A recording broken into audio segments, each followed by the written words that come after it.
RBI की monetary policy committee meeting में UPI से जुड़े भी कई बड़े फैसले लिए गए हैं, जिसके बारे में आरबीआई गवर्नर शक्तिकांत दास ने जानकारी दी। आरबीआई ने यूपीआई लाइट पर ट्रांजैक्शन लिमिट को बढ़ा दिया है। इसके साथ ही और क्या कुछ बदलाव हुआ है, आइए एक एक कर बात करते हैं। नमस्कार, मैं हूं डॉक्टर तन्वी सिन्हा और आप देख रहे हैं बिज तक। गुरुवार को एमपीसी बैठक में यूपीआई से जुड़ी 3 घोषणाएं हुई।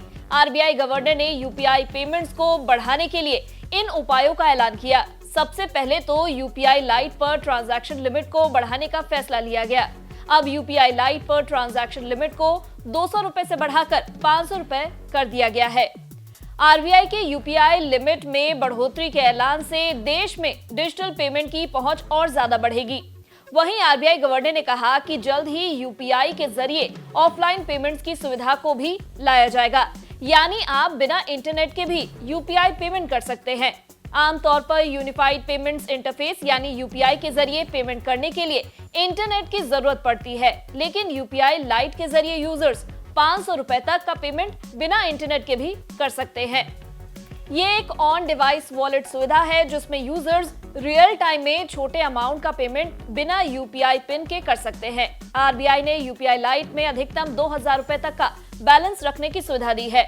यूपीआई लाइट की लिमिट को बढ़ाने के पीछे मेन रीजन ये है कि लोग आम दिनों भी छोटे ट्रांजैक्शन के लिए यूपीआई का इस्तेमाल करने में सक्षम बन सके। यूपीआई लाइट के लॉन्चिंग के बाद से ही इसकी लेन देन की लिमिट को बढ़ाने की मांग की जा रही थी। ऐसे में यूजर्स की जरूरतों को ध्यान में रखते हुए आरबीआई ने इसका लिमिट अब बढ़ाकर 500 रुपए कर दिया है। साथ ही आरबीआई गवर्नर ने बताया कि यूपीआई प्लेटफॉर्म पर कॉन्वर्सेशनल पेमेंट्स की सुविधा भी शुरू की जाएगी। डिजिटल पेमेंट एक्सपीरियंस को बेहतर बनाने के लिए एआई जैसे तकनीक का इस्तेमाल किया जा रहा है। उन्होंने कहा कि आर्टिफिशियल इंटेलिजेंस सिस्टम को जोड़ने में मदद करेगा और यूजर्स के अनुभव को बेहतर बनाएगा। अपनी मौद्रिक नीति का ऐलान करते हुए रिजर्व बैंक ने लगातार तीसरी बार रेपो रेट और रिवर्स रेपो रेट में किसी तरह का बदलाव न करने का फैसला किया है। ऐसे में फिलहाल रेपो रेट 6.50% पर स्थिर बना हुआ है। आरबीआई के इस फैसले से उन लोगों को राहत मिली है जो आने वाले वक्त में लोन लेने वाले हैं, लेकिन सस्ती दरों की उम्मीद लगाने वाले ग्राहकों को फिलहाल महंगी ईएमआई से छुटकारा नहीं मिलने वाला है।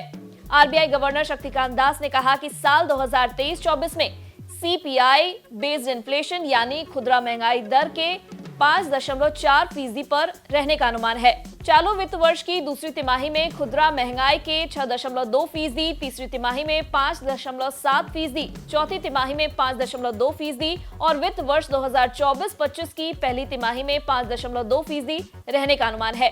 इसके साथ ही आरबीआई ने वित्त वर्ष 2024 में जीडीपी ग्रोथ 6.5% रहने का अनुमान जताया है, जबकि अगले साल 2025 की अप्रैल-जून तिमाही में जीडीपी ग्रोथ का अनुमान 6.6% जाहिर किया गया है। शक्तिकांत दास ने कहा कि फाइनेंशियल ईयर 2024 की पहली तिमाही में रियल जीडीपी ग्रोथ 8% रह सकती है।